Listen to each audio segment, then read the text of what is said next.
first of all, you mentioned the name dropping the drum machine story. That's like a Nardwar moment. I'll give you that. I got you. But What's up? I'm gonna challenge you right now for a little Mount Rushmore. here we go. Who is on your Mount Rushmore of rapper producers? Imposter syndrome, man. I think my plan in life is to, I don't know exactly how I'm gonna do it, but I gotta get a lot of young kids to like break out of that fast. I also think there's a lot of decisions that I've had to make and that a lot of up and coming artists have to make about projects and music that's too based on the idea of like streaming, and I think it's a dangerous thing because you have to adjust to the climate, but at the same time, how much adjusting do you do to the point where the artist sacrifice? Welcome to the Sound Centric Podcast. I am your host, Adam Dash, and today I'm met with a man who has Idris Elba fucking rapping again. Oh my God. He's got a new song out with Idris called Pendulum. He has a new album out called What It Means to See It All, where he is sampling the entire world. Kolo, it's an honor to have you on the show. Thank you, man. That's an amazing intro. Like that's a good one. That's a good one. That's gotta be one of the best ones I've ever had. But appreciate you having me. So I know you're a hip hop head. I love having hip hop heads on here. Yeah. And I think there's no other way to start this episode because we just had a crazy week in hip hop. Right. Where were you when this new Kendrick album dropped? Where was I? How are you feeling about it? If you have had the chance to go through it. I'm trying to think of. Was I driving somewhere? Oh, I was just leaving. I saw my brother. I was just leaving my brother's house, and then I was listening to it immediately on the way back. Yeah, it's a dope project, man. I think Kendrick has like a certain kind of like level that he's always kind of like consistently. I mean, he's an icon of our genre, obviously. Massive influence, even with me, him, Kendrick, and Cole. Kendrick, Cole, Drake, all of them have been a massive influence on me. So seeing what Kendrick has been doing consistently, because now we have to think like, I think I really got into him with the Good Kid, Mad City era, which is now, that's 2012. So we're in 2024, like this is 12 years in. People are still making things that move people like this. So no, I love them, man. Definitely a different direction in terms of like, kind of more of like definitely more bounce, definitely West Coast influence, definitely like an album where it's like a little bit more stripped down in a sense in terms of conceptually, and it's kind of just like getting to raps. Definitely some crazy song concepts too. Yeah. So great project from Kendrick. I think there's a certain level that kind of Kendrick's gonna come with though. So it's kind of to be expected at this point, I think. We were just talking about this before, how albums can come and pass so fast nowadays. So it's cool, I think, when we have these social media moments where it feels like the whole world kind of stops for someone. And on Twitter, everyone's tweeting like the whole mustard and like that's becoming a meme. It feels like crazy. It feels like Tyler kind of just had that moment where everyone kind of just stops for a second and really appreciates stuff. So I think it's cool when those big dogs come back and they really get everyone rejuvenated and like, okay, let's go back to listening to a full album. Absolutely, and I think music is gonna be the challenge now is to maintain this, because I think music, especially rap music, is in a transition period of like where I think there's a lot of people still making amazing music. I think there's a lot of amazing music out there, but it's tougher as a new act to break in and be like, people are not like waiting on albums from new acts in the same way that maybe people were waiting on mixtapes from like underground artists back in the day, right? So I think hopefully this is like what I want from a lot of this is to also selfishly for myself as an independent artist is for like the kind of the focus to go back to like people anticipating albums in general or projects in general, and I guess it's just up to artists to like make great work that captivates people. But I hope it's like a thing where like we continue to go in a direction where people are like, maybe get back to just like people just excited to hear albums, because I think streaming and algorithms have kind of provided a new challenge in a way, if that makes sense.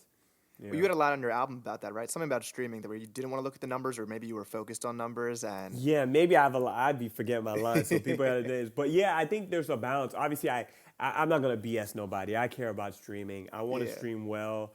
I want to make money off of this. I want to, reach as many people as possible, obviously while maintaining my dignity and my Yeah. artistry, right? So it's not like I'm out here selling my soul. But yeah, I also think there's a lot of decisions that I've had to make and that a lot of up and coming artists have to make about projects and music that's too based on the idea of like Yeah. streaming, and I think it's a dangerous thing because you have to adjust to the climate, but at the same time, how much adjusting do you do to the point where the artist sacrifice? So it's kind of like finding that balance, and I hope a lot of people can be in a situation where they can just make the music they want to make, and that's kind of like what I hope a lot of this Kendrick and what Tyler's doing because it's kind of just individuals just being themselves. I Yeah. hope that's kind of what people want to see going forward.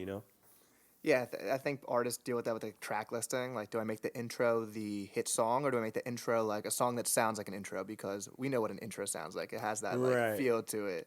Yeah.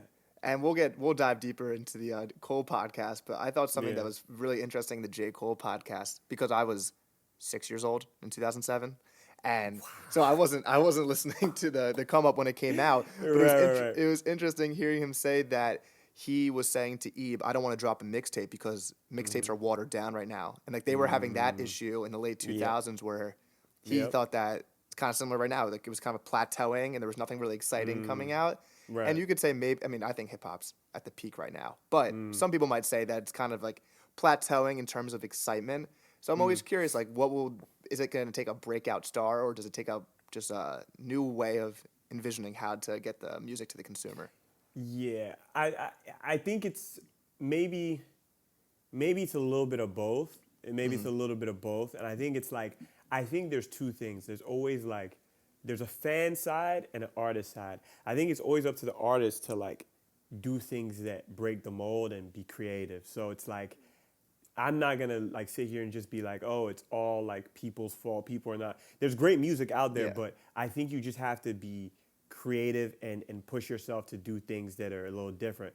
But at the same time, I do think it's also on the fans to kind of decide what what what because if consumption is based on what is popular or what is simply just trendy for the moment, then there's always going to be a plateau. And if the audience is only kind of paying attention to those things, then there is less incentive for artists to be like, let me do something creative. So it's Yeah. easier for an artist to just be like, yo, the best song on this project or what I think is the best song, I'm just gonna put, or like the standout song or the banger, Yeah. I'm just gonna put that at the top because forget an album, forget a lead up, forget going a little bit more subtle to begin and then explode. Forget all this. Like I'm just gonna Yeah. put the banger at the beginning because it's like so it's kind of like I think it's a little bit of both. But in my situation, I just focus on what I can focus on, and I do think there is an opening for like a new artist to, and that's what I think rap is missing in a sense. It's not like it's missing great music. I think there's great music everywhere. People are doing their Yeah. thing. But I think what people are looking for is like another Cole, Drake, Kendrick, Hove, whoever Nas that's gonna come through and like kind of stake a claim and do it in a way where it's like, oh, this new guy is kind of there. You know what I'm saying with Yeah. with those guys. And I think that's all because the people that are doing a lot of great stuff are already established, are really established. Like Kendrick, so I think maybe that's the excitement is I think people are looking for something else new. You know what I'm saying? And I think that's just about packaging it in a creative way and hopefully people being open to hearing Yeah. it. I think those three are so interesting because they really represent like three different ways you can go about your career. And Cole's really the middle child of it, where you can go the Kendrick route, which is experimental. Don't tell the audience too much about your like, personal life. You're not in the cameras. You're not doing anything. Cole's in the middle, where he's like the relatable one, where he's documenting stuff, giving you all the information, just really normal guy. And then Yeah. Drake's the one where it's like, whoa, it'd be so cool to live like Drake, dropping constantly, Yeah. always Yeah, there. yeah. So it's like the three Yeah. ways you can go. You can be like mysterious Yeah. artist that is really connected to his fan base, or the artist Right. that like people are like, damn, that's a cool ass life. I kind of want to live that. Yeah. I mean, that's actually a great way of putting it. And I think it's the thing about it though, and I think the trick or what I try to remind myself is like those routes, like they have to feel natural to who you are, and that's probably the only way it's really gonna work. Because the Yeah. people you're talking about, they've been like that from the beginning, you know, and all of Yeah. them have had their evolution. But even someone like Drake, like you hear in his raps, the kind of the want, the desire for those type of, he's always been that type of dude. So Yeah, yeah. it's kind of like everybody had their own lane and did their lane, and it fits who they are. Kendrick has always been the experimental one, you know, trying stuff with his voice, he's doing different things. Cole's always been the one where it's like, you feel like you know this guy, like it's just a Yeah. guy that you know, like, because everybody knows kind of thing. So it's about kind of being authentic to yourself too, and I think that's where the real challenge is too, because I think it becomes easy as a young artist to look at these guys and be like, I am gonna be like this. It's like Kendrick already exists, you know. Yeah. Cole already exists, and I'm not talking about your Lane example because that's still a good Yeah. example. But in terms of like the specificity of who they are, they already Yeah. exist. So I think the challenge is like you can't, like, if I, for example, if I just today was like, yo, let me go make my own GNX, Yeah. like no one cares. GNX is already out. Like it's Yeah. like, you know what I'm Yeah, saying? yeah, yeah. Everybody, we got that already. So it's like, what are you gonna bring that's, even if it's just not like completely different, just a little bit different, you know? And I think that's the challenge. And I think it's interesting that you said that, how it reflects what they've always been. Yeah. And for like your music, you're Nigerian, you were born in, was it Japan? You were born in? Yeah, I was born in Japan. So, and like, so you have this kind of like worldwide Yeah, experience, right. and then in your music, you're doing the whole worldwide thing with making music. Is that something that you think is actually something you've always had an interest in that led to Let me it? tell you something. Life is beautiful because coincidences are just like, they're very fascinating because I can sit here and act like I planned this all out, Yeah. but I didn't. I didn't. Like there was no life just kind of leads you down certain roads, and I think you know, I believe in God, so I think that's just God, just things just aligned. Yeah. I just started, you know, with this whole, and this is kind of like the what it means to see it all. The album kind of represents like sampling countries, like music from different countries. I just started sampling, you know, records and vinyl. I got into a sample phase of Yeah. like, you know, I need to do something creative for TikTok. I didn't really see anybody that would actually get the vinyl and sample it. So that's how it started. Yeah, yeah. And I'm just sampling different genres at this point. I'm sampling Yeah. country. I did like a Willie Nelson sample that I still remember to this day when I started it. And I was like, yo, this is crazy. So I was just doing different genres, like unique things, you know? Yeah. And I remember I just started like getting stuff from different countries. I was like sampling like an Icelandic folk song. Yeah. And I started doing that, and I was having fun with it. And then at some point, some person, when I sampled something from Italy, someone said, this is like my grandfather's favorite album or favorite record. And I was just like, yo, what is going on? Like Yeah. something else started to happen that I never planned. I just thought it was something like, you know, if I tell you like I'm gonna sample something from Japan, that just sounds cool, right? It just Yeah, sounds yeah. like some, but I didn't know that it was gonna be something that would connect in that way. And at the same time, I didn't know it was gonna be something that would like make my music so much better. Like it Yeah. just make me a better artist. So I'd like to act like, oh, this was like, you know, I've been to these places. I Yeah. planned it. It wasn't like that. It was just literally me just like, you know, and I think that's what people need to do. I think people just need to follow kind of like what they like, and it just leads you somewhere. That's Yeah. just how life goes. That's how life goes. I think it's interesting that you went from someone who was hiding the drum machine in college to someone who is putting himself in front of the camera and making Yeah. these videos. Is that because, Yeah. hey, it can feel cringy at times doing stuff. Yeah. Or it can feel like I'm afraid my friend from growing up's gonna see this and he doesn't know me as a musician. He only knows me as Adam or he knows me as Kolo. Yeah. So did that take some time to kind of get over that hurdle and be like, let me put my face in the camera and make these videos? Yeah. First of all, you mentioned the name dropping the drum machine story. That's like a Nardwar moment. I'll give you got you. that. I got you. But good research on your part. But not yeah, so it's imposter syndrome. It's and I actually have always. a like a concept that I'm cooking up, that like a song that will probably come out in the future about like kind of the story of how I became like a rapper. And I've told the story a little bit, but the story of it is, a lot of it was I had an identity of like going to school and being this kid that was a student, supposed to be a Yeah. doctor. So I have all this like pressure that I put on myself and kind of like an idea of myself that had to literally be destroyed in a sense. Yeah. And not in a bad way, but you just have to shed it Yeah, to yeah, like to actually see the truth is that you want to do this music thing. So I would go to like Guitar Center. I remember this day so well. Like I got an MPK Mini, and there was this person that like was like, I think he was a roommate. I don't remember this. I think I remember his name was like Matthew or something. This is a crazy flashback, but I think he played drums. So I think he was in there playing drums. And I remember he came and he was like, yo, I saw you, blah, blah, blah. And I don't remember exactly what I said to him, but I just remember being so shy and evasive about it. Because I was like, yo, this is not really me. Like, this is like, even though like that's exactly who I want to be, but I'm just like, so I think that played a part early on in my career, like up until even like the TikTok era a little bit. And the TikTok era kind of was like a big part of shedding that fully completely, because on TikTok, you're like putting out content consistently, and you're in front of people's faces and you're showing who you are every day and you're seeing yourself every day. Mm-hmm. And I think that was actually great for me because you start to see yourself as like, oh, I'm this person that's just like literally like your self-image is like, oh, I'm putting out, this is what I'm doing. So now it sounds silly hearing about hiding a beat. It sounds so silly to me now. I get it. But it makes sense. Like, and I'm sure I'm like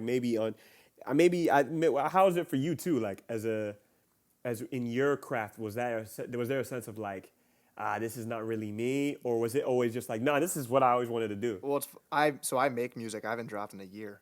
Wow. Okay. So nice. I remember when I first dropped. That makes sense though. When I first started rapping in high school, and that was so scary, and I was like, obviously, you have friends that grew up and they didn't know I was hiding in the back of class, like writing in my notebook. Whoa. And then when I went to college, it was interesting that they didn't know who I was before. So to them, I was just the music guy who loves rap music. Yeah. So it wasn't embarrassing, quote unquote embarrassing, to be in front of them doing this stuff because they only knew me as a music guy versus like my friends growing up knew me as Adam before music. Yep. And it's like funny, I remember this, like this is a totally different thing, but like I had these cool pants in high school that I was embarrassed to wear. And when I went to college, when I wore them, my friends are like, those are such Adam pants. And it's funny that they have two different views, that my home friends might have been like, what are those pants? College friends were like, those are such you pants. And it's like your identity forms from that. Like, just honestly, just do what you want, because it's like, I don't know. And that's crazy because it's funny, right? It's like,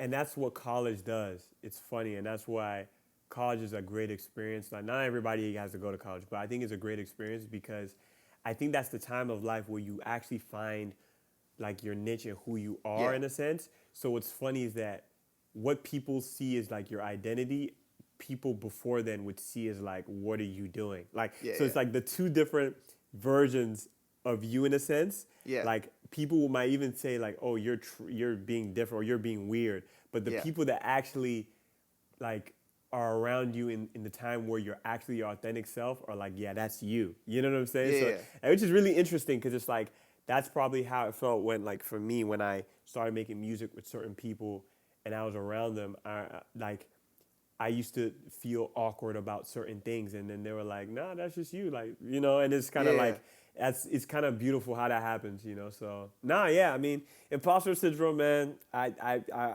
think my plan in life is I don't know exactly how I'm going to do it, but I got to get a lot of young kids to, like, break out of that faster. I think that's the only thing I would want for, like, even my kids, bro, but, like, just for, like, young people in general. Like, you really not do anything in a corny way, like, in a way that, like, is, like, if you really want something and you desire something and just do it. For really do it, you know? Especially, like, because, like, look at you, you're doing it in a way that's, like, it's not like you're, like you're a music person that's like doing it as like just like some random hobby that's not consistent, that you're not out here doing, you know? So it's like different when it's like that too, you know? It's not just, you know, especially when it's like your life's calling, do that shit, you know?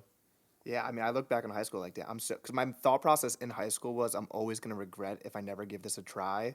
So now being like older, I'm like, great mindset. Thank God I did that. Thank God. No, you probably saved your life, bro. You saved your life, bro. And it's funny now because like I have I made a music video with my friend in like August, and it's like kind of like I'm going backwards because now I'm embarrassed to release it because I haven't released in so long, and you get that Yeah. anxiety. But you love that when you drop that feeling of like putting out music. It's Yeah. scary as fuck because you're trying to like Yeah. rewatch your own video, listen to your own album as if it's not you who made it. Trying to imagine like Yeah. how someone else will How listen to people it, would, yeah. and it's No, that's a tough thing. Like, but nah, man, drop it, bro, right. drop it, man. And it's like doing something like this, it's like you hear your voice so much or see your face, and it's like no one should hear their regular voice as much as a musician hears their regular voice or Yeah, someone who makes a podcast. right. It's like, damn. Because most people hear their voice and they start cringing. They're like, ugh, that's what I sound like. And it's like, you gotta get over those little hurdles. And Are you used to hearing how your voice sounds like now? yeah, at this point I am. See, Although and if I sit next to someone and they start playing like a video of mine, I'm like, yeah, I don't hear but it.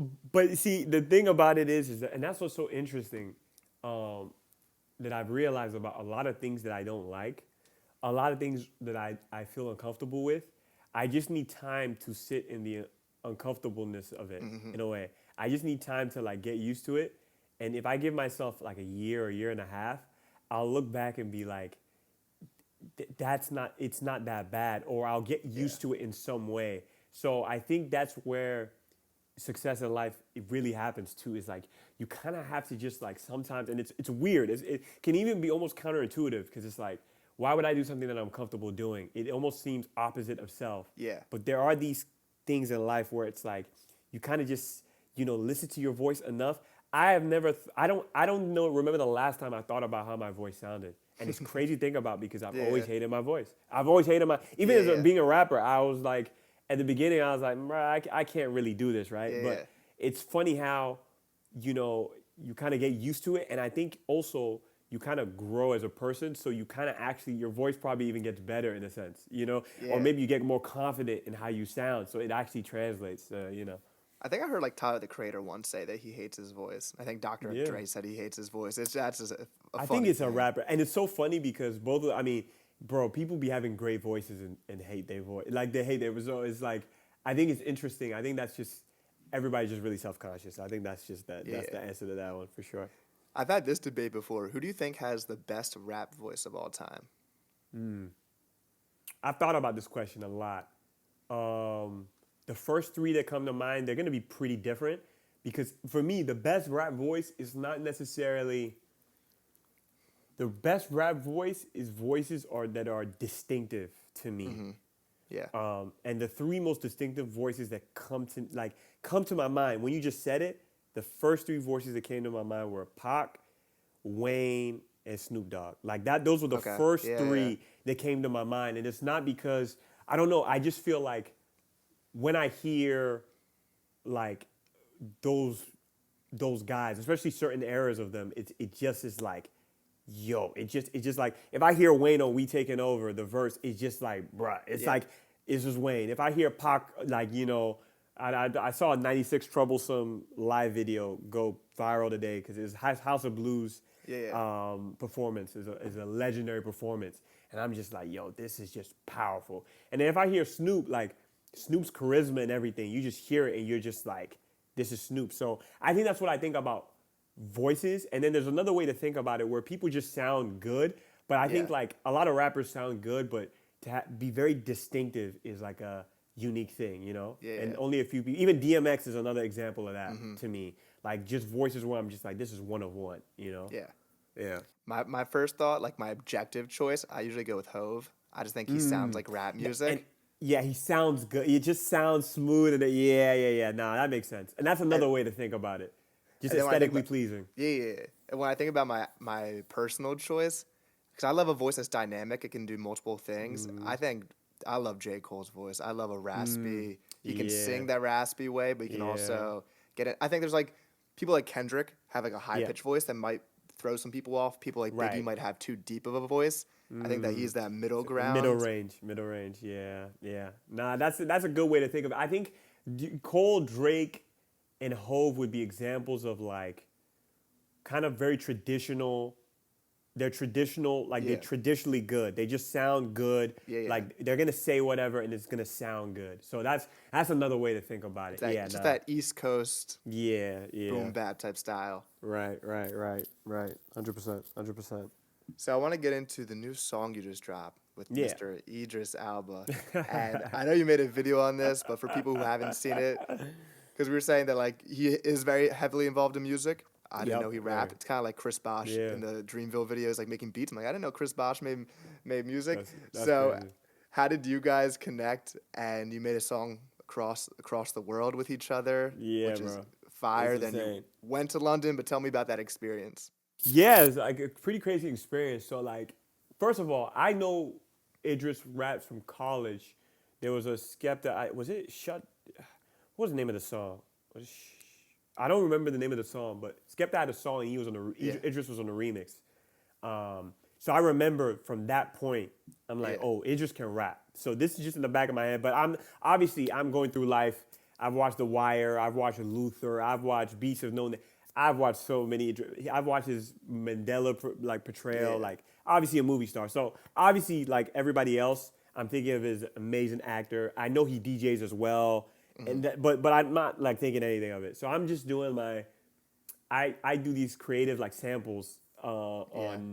on TikTok of like not just countries but like I'll sample chimpanzees or It's something. I crazy. sample the iron, you know what I'm saying? Just doing Yeah. stuff like that because it's fun and of course people will like stop for like oh like this guy's making a beat from a vacuum cleaner like what's going on here? Yeah. You know what I'm saying? So I did For this chimpanzee beat. Yeah, go for the ahead. chimpanzee beat, just curious before you go into the whole Yeah, story, is that a yeah. mindset of, oh, I actually hear something in this, or let me challenge myself to make something from I this? think to be honest with you, it's like I think the idea was sparked by I had this like funny kind of like a comedic moment of like I thought about doing a skit where like a Key and Peele type skit where it's like there's a rapper and he's like anytime he hears something he wants to like make a beat Sample. or Yeah, yeah, something yeah. like that and it's like I thought about like a comedic type of way to do it where it's like you're hearing anything and you just want to make a beat because Yeah, yeah. that's what it became. My life became about sampling and it Yeah. just became about bro I'd be at like movies,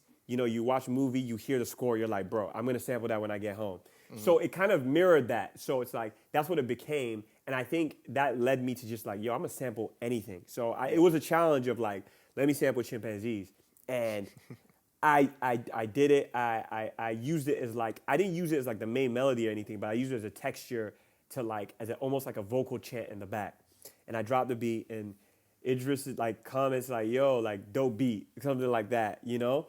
And he follows me on TikTok or Instagram. I'm like, oh, okay, dope. Yeah, this is cool. Idris Elba follow, that's crazy, you know?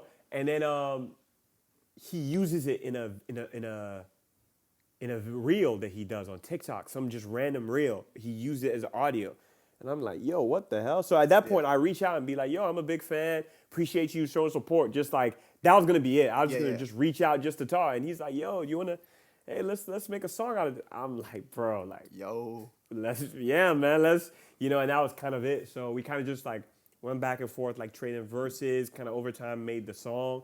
Then, you know, at some point there was just talk about like, you know, making some sort of content piece for it. And he's like, he was interested in doing videos. And I'm like, yeah, no, I would love to do a video. And he's like, you know, we could do one, blah, blah, blah. And I decide, we even almost thought about just doing like, I do something here, he do something here, but I was Yeah. just like, the more I thought about it, I was like, I got to go to London and just, you know, do it, you know, do the whole thing. So, yeah, man, crazy. I never thought that would be like a real thing, but the more times the more it gets brought up, I just start to realize like, yeah, it's pretty insane. It's pretty insane to think about for sure. And he's spitting on it. Yeah, nah, bro, like that's what I'm saying. Like, and I wasn't that didn't surprise me only because I had heard Yeah.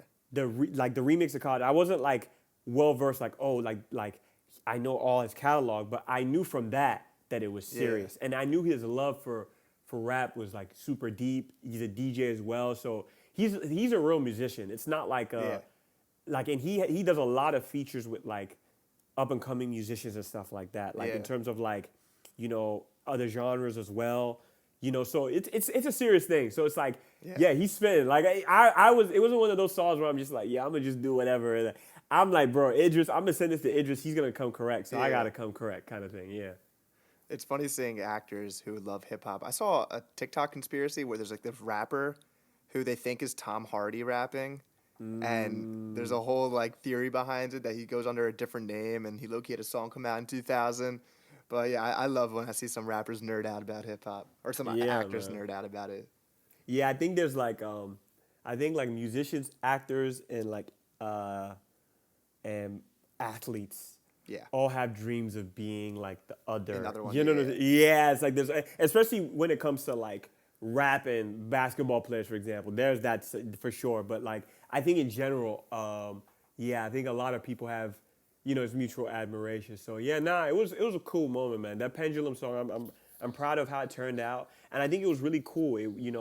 It's kind of different from my other records too, because I've been doing a lot of like the country sampling stuff. yeah. So it was really cool to like just be creative and make like that type of song and doing like a boom bap record. I'm proud of it, because I think sometimes I love boom bap stuff, but I want to do boom bap stuff in a way that's like not corny and cookie cutter. You know what I'm saying? Yeah. Because I just feel like it's easy to just do something and it's like it doesn't come across like, So I'm proud of that one because I think it comes across as like an authentic kind of like two different generations kind of coming Yeah. together kind of thing. So yeah.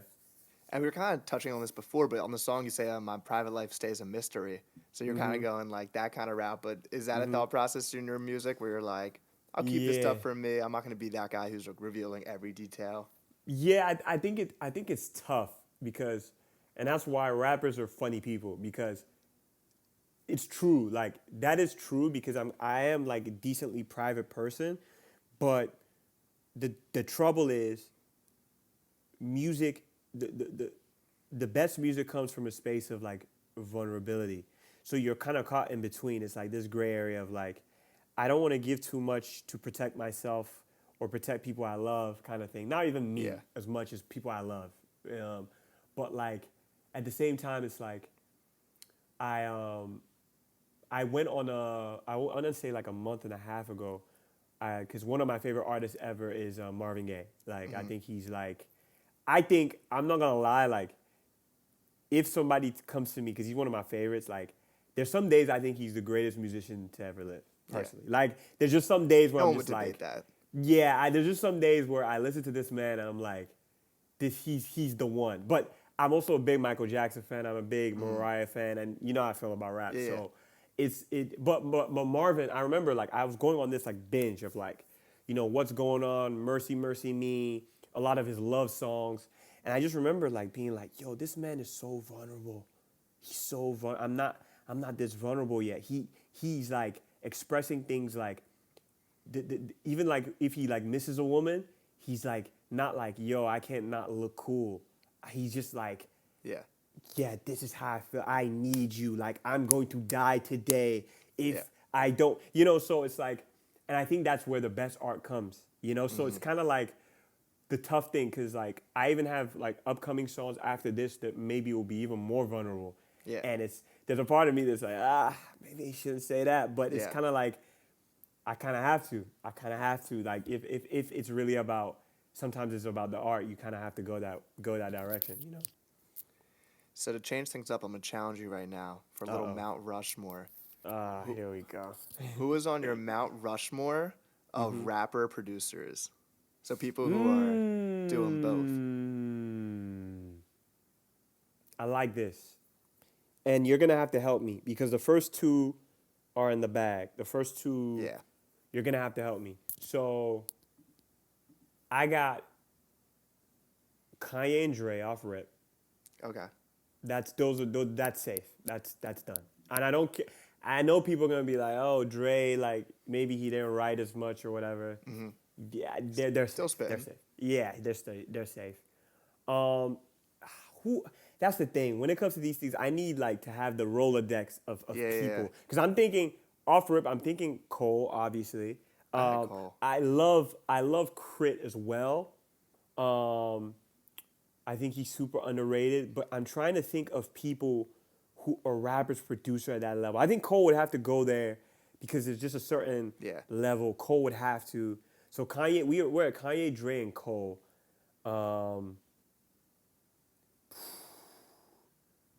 There's one you might get mad at Doom. that you're forgetting. Yeah, okay, that's Doom, right? Yeah. He produced a whoa. Yeah, that's tough because it's like Yeah. Doom is there. Crit is there. Yeah. I'll Who probably, else? I'd throw on Mac Miller too.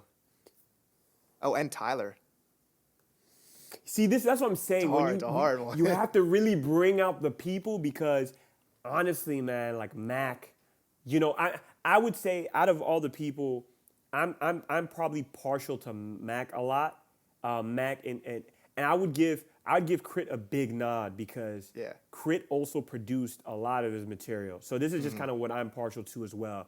So yeah, Tyler's amazing as well. So I'm not gonna lie, Kanye, Dre, and Kolo are probably safe for me. Mac or Crit would fill up that last Yeah. spot. I'll let you decide because I don't want to have to choose. But yeah, all those people are amazing. I feel like Kanye is probably the epitome of that to me. You know what I'm saying?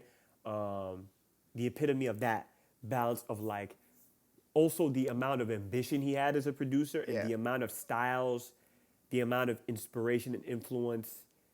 I would say like Kanye's probably when I think of rapper producer, He's number one. he's the one. Yeah, for sure, for sure. I thought it was cool on the Cole podcast, him talking about like how Kanye was the first time he saw someone kind of rapping about normal life, and how Kanye has cringy lines, but they're cringy in a way that like shows what his humor is. Yeah, So yeah, like yeah. when you're a big fan of Kanye, you kind of you're like kind of laugh it off. Versus some Endearing. artists, Yeah, you're yeah, like, yeah, yeah. that's awful, which is like an interesting thing, like balancing like showing your humor and your real personality in raps, Yeah, yeah. and not being like too cringy with it. Well, which is a great point because I think it's all about perception is very important. Yeah. Like, so perception sometimes is almost more important than reality in a way. And I think that's what you see with how things are perceived as a rapper. And of course, it's kind of how you kind of go about it.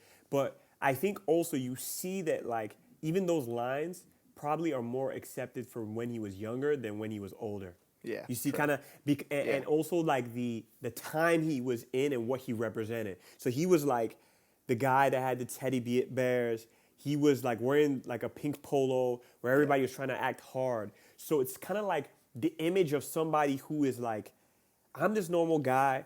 I, rap about like everyday type of stuff compared to these other people. And I represent something. And on top of that comes these corny or cringy type of lines that people Yeah. think, but in that context, they're endearing because it feels like somebody you know. Again, back to that thing, it's the context under which it operates. So I think that's where Kanye kind of benefited and kind of used that to his advantage and his whole kind of identity. Even Family Business is one of like the best rap songs I have ever heard. Yeah. And for some people, if you listen to that song, there might be a part of you that it almost feels like some Disney type of shit. Like I don't know if you get what I'm saying, but I get what you're it saying, might, yeah. but it's not corny to me at all because it's so genuine and endearing, and Yeah. it feels so authentic, and it represents a certain type of person. It represents a certain time in his life so well that you can't help but just be like, yeah, this is just amazing. Whereas other people do it, it just so that I think that's what that is too. It's like the context under which things operate is very important in art. And it's funny how you can see that translate to Cole's music, where it's like, who else can make a song called "Wet Dreams"? And, Yeah. And it's like his number one hit song, and it's Right. such a specific type of story.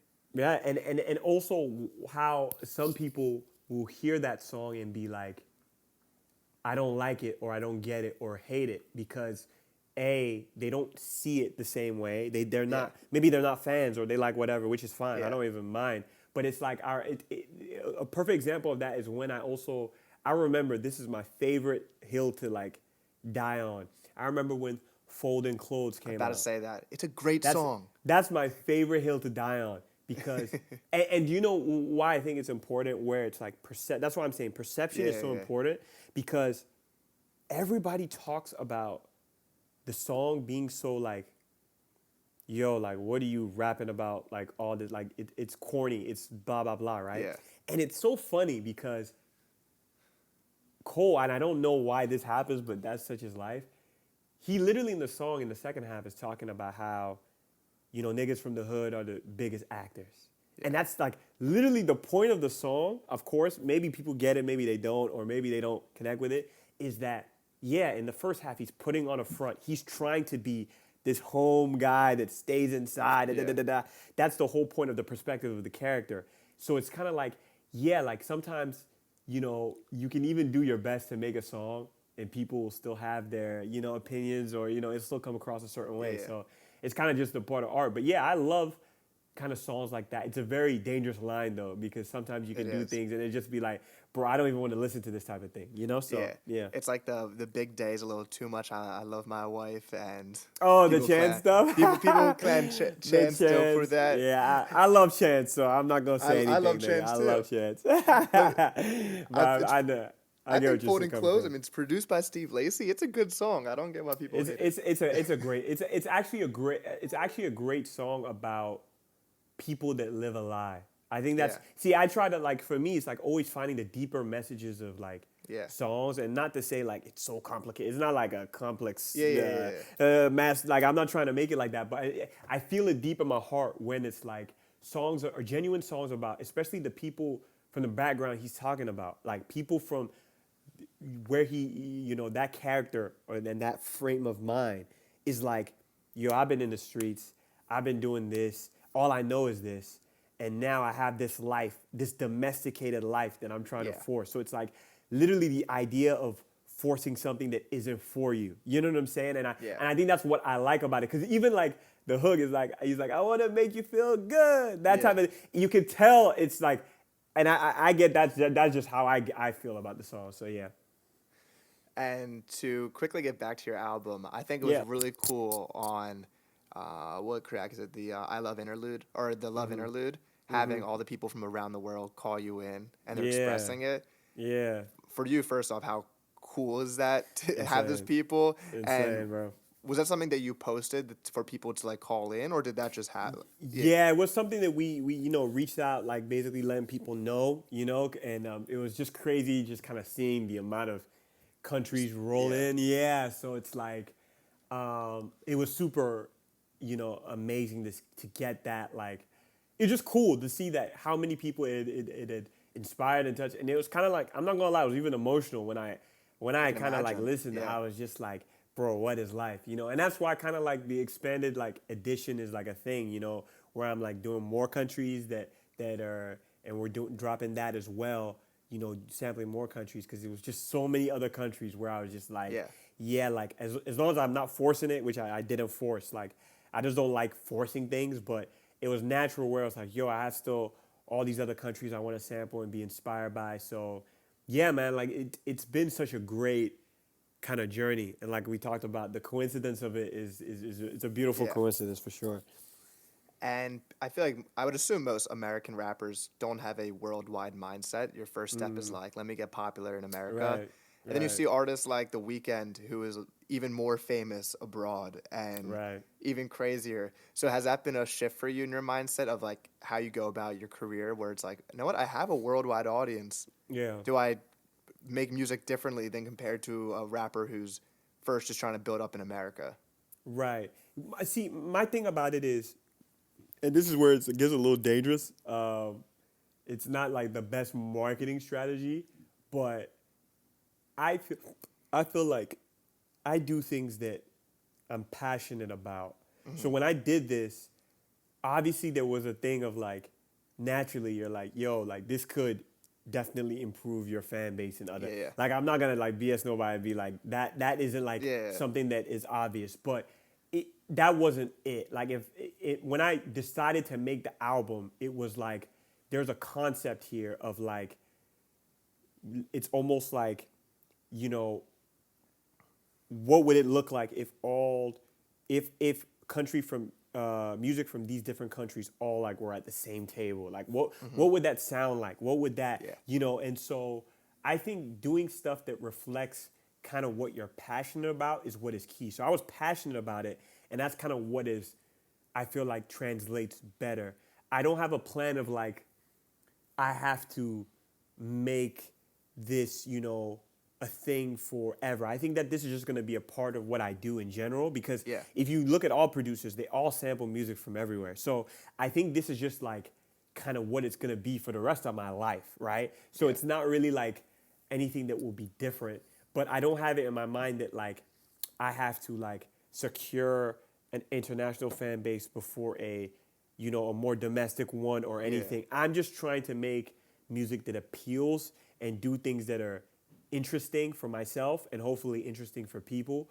And I think like for me also, as much as I would love just as much to have a big fan base in Belgium as I would in the US. Like I don't think I have to like pick and choose. I feel like I can do both, So at the same time though, I don't necessarily want to be an artist where it's like I have like a big fan base everywhere. And then let's say I go to New York and I want to do some boom bap shit and nobody shows up. It would feel away, Yeah. I think that would be maybe the only thing where I'm like, eventually, like I definitely would want to have big fan bases just pretty much everywhere. I mean, Yeah. it sounds crazy, but I don't really want it to be a thing where like, because I know what this hip hop thing is rooted in for me, and not just boom bap stuff, just rap in general. I want to be somebody that you go to the clubs, you hear Kolo. You go to boom bap, you hear Kolo. You go to, South Korea, they're playing Kolo. So Yeah. I think I can have it all. To be honest with you, I don't think I have to pick and choose. I love the mindset. I Yeah, love man. it. Yeah, man. So to finish up with the kind of just generic question, but what rap's inspiring you right now? What are we listening to? Ooh, this is gonna be left field. Not super left field, but I've been super inspired by like some mid-2000s trap music. Yeah, Okay. so I've been listening to like a lot of older T.I, like I went older through a like phase last year, for the first time listening to T.I. because all I heard about was like the trap music album. Like I gotta bump what this is. Oh, okay, yeah. So yeah, and I've been listening to like he has this song called ASAP that has me in a chokehold, bro. That song's amazing. And it was funny. I literally went out because I'm in Atlanta, so I went out like I think it was 2 weekends ago, and I went out and they were playing ASAP, and I was Yeah. like, yo. So I've been listening to a lot of stuff of that mold, Jeezy, a lot of that type of stuff, a lot of soulful stuff as well. I was listening to a lot of like Say Hello from American Gangster as well. So I do. I'll be honest. I listen to stuff that comes out. So GNX just came out. I listen to that, and I'll listen to that. But I do a lot of like older music, Yeah. and almost I just go and pick. What will happen is that a thread will start to form, and it'll Yeah. become something that will inspire something going forward. So, I've been listening to a lot of that stuff. 3 6 Mafia as well. Like I'm just telling you, I'm like on some like that kind of thing, and I'll just go Yeah. through a phase, So that's what I've been listening to a lot of because I think a lot of times older music informs the newer stuff in some sort of way if you wanted to, and like you can you can create it, you can be creative about reinventing it or inspiring what your new music is going to sound like. So yeah, And lastly, hopes for the Yeah. fall off. Who do hopes you for want the to see? fall off. Who do you want to see on there? What are you expecting from this? Because I need a Hopes- classic for my co-arguments. Do you know what I don't, and what I got from like the inevitable and everything, like what I'm getting, of course, there's this massive buildup that I think is just gonna deliver. I don't have any. I think there's like dream collabs of like, like even like I would love him and Jay-Z to do like another Yeah. song again and do it like a different type of song. Yeah, 'cause Obviously, that this is a song nice one. sucked. Yeah. Well, funny enough, I don't even hate that song as much as other people. The but beach like, is whack. but and it's not even like as a song. It's more so like the type of song. I don't even Yeah, necessarily want them to be on like we're trying to get a Braggadocious. hit. Yeah, I actually would just want like that. So I mean, there's dreams that I have in my head. Yeah. All I just want is just for Cole to just like put out just do him. Like I'm gonna just let this fall off one. I don't have any doubts. I don't have any don't doubts. either. I just kind of like I'm just kind of just patiently waiting because I just think like his pen has just been on a different level. Like even the plate of collard greens, the secret recipe, this whole thing that's been building has just been him at his highest level. So I just want that mirrored in a project. I just want him to just do what he's supposed to do. Cause I just think, even Might Delete Later, bro, I love that project. Yeah, it's dope raps. Obviously, like the beef and the diss song and everything kind of like changed the whole perspective on it. But like for me, I don't really pay attention to that when I'm like listening or like ranking albums. The level of rapping is super high. So yeah. So high. There are top tier Cole songs on there. People are sleeping 100%. when they're not. 100%. Pie is like, bruv. Pie is. I don't think I've heard anybody rap better than Pie probably this year. I don't think I've heard. Hunting Rabbits, Trey and Ibiza. Yeah. Pricey, you got some the great first stuff song. on there. Yeah, man. Great stuff on there. So like, yeah, man. And that's what is interesting about this whole beef or like this era. I feel like being an artist now, I'm a little bit more distant from the conversation because I'm just more of like, yeah, what I get, I'll just appreciate kind of thing. More so than like, if it's not for me, I just don't really listen. But I just kind of like, I don't really care too much about like the drama of things as much. It's maybe just like getting older and stuff. But like, I don't really care. Like, I just want great music. You know what I'm saying? I want like to have a feeling of like, I hear something, I'm like, yo, what is this? That's all I care about, you know? So I think, I'm excited for the fall off. I'm excited about this whole rollout that Kolo is doing as well. Always just done great rollouts. And it's funny, I actually have like, so the Dollar and the Dream in Atlanta, he did one for Friday Night Lights. This was in I forget the year. This may be I want to say 2015. I want to say this is 2015. Yeah, something around there, 2015 or 2016. It has to be one of those years. I found a video of me and my brother in the crowd, like, or a thing I found the other day. And it was just reminding me of how much of, like, the memories and just how much, like, people, like, inspire. Because in that moment, I didn't know I was going to be a rapper. But all that was happening was, like, my love for music was just growing, you know? Yeah. So, yeah, man, I appreciate all these guys for what they're doing for us, for sure. I appreciate you, bro, for coming on. I want to give you a space to shout out where the people can find you. If you got anything coming that you want to shout out, or just for sure. Drop the name of the album again for them. Yeah, man. So the name is Kolo, Kolo, KOLO.24 on Instagram and TikTok as well. I do content all the time. I'm dropping all kinds of stuff. I have an album out called What It Means to See It All, and the What It Means to See It All expanded edition is dropping December 4th. So, you know, pay attention to that. If you're from somewhere, if you're from a different country, you might see your country on there. So let me know what you think about the samples from there. But I have a lot of music going on, a lot of content just in general. I'm always dropping stuff. And if you just like an artist that's like doing a little bit of everything, I think I'm somebody you might like. If it's trash, it's all good. There'll be somebody out there for you. You know, I won't lose no sleep over it. And but anyway, I appreciate you letting me have this conversation with you, Adam. Like, it was dope meeting you at the D2X concert, right? That was the first time we met? Yeah, man, you're just dope peoples, man. Dope energy. It's just dope to talk, like, you know, rap and music with people who love it, man. And, you know, so it's always dope, man. And, man, I hope we get to do this again sometime. But, yeah, man, it's been a pleasure. It's been a pleasure. Of course. If you made it to the end of the episode, thank you for tuning in. You can find me at Adam_DASH on Instagram, Twitter, Soundcentric Music, Instagram, Twitter. We got episodes dropping with artists, managers, anybody you love, and we just love talking about this music shit. And we shall see you next time. Peace.